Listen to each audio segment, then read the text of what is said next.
What made you want to be a part of this franchise? I just love this world so much. You know, the time it takes place and the originality of the characters and the world it's set really fascinated me as a kid. And I think with every movie they inserted great cast and it seemed like a boundless world of creation. And I think this movie number 5 really throws in so many different genres into the one movie.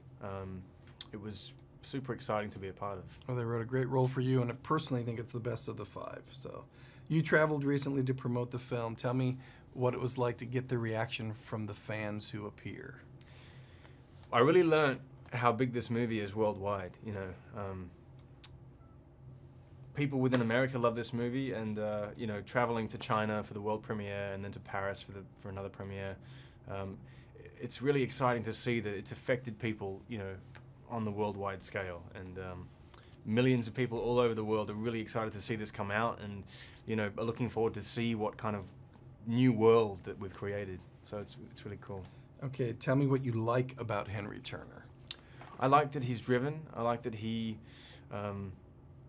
has a very strong moral compass. He's fighting for love, and he's fighting to, basically rescue his father so he can have a relationship with him. Yeah, I think that's one of the great stories of the film. Tell us about his mission and why he helps drive the story forward in this film. Well, we see him as a young boy at the start of the film having a conversation with his father, and where he says, "I've heard of a treasure that can break your curse and free you."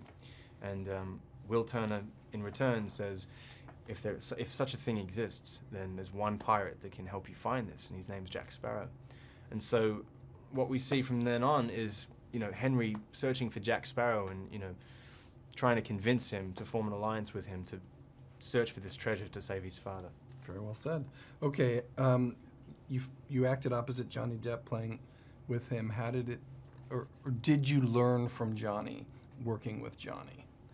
Yeah, I think it's hard not to. He's very inspiring. To watch him work is a work of art. We're kind of lucky because we saw, many takes that are not in the movie. So we're kind of privileged, the privileged audience members that got to see those, 10, 20 funny outtakes that didn't make the movie, but are, just as funny. Maybe in the director's cut. 1 minute left. That's right, yeah. What did you enjoy the most about being there? I think the energy that we had when we were shooting, it was kind of a fast-paced movie. It took a long time to shoot, but there's so many moving parts, and it just seemed like, other movies, there's, a couple of sets and this and that, but this one, the world is endless. We've got massive set pieces every day and, huge action sequences. So it wasn't boring. Okay, so I have time for one more question in about 20 seconds. What set most impressed you? It was the coral set. I thought the attention to detail and the artwork, the colors that were painted by the on-set painter were just fantastic.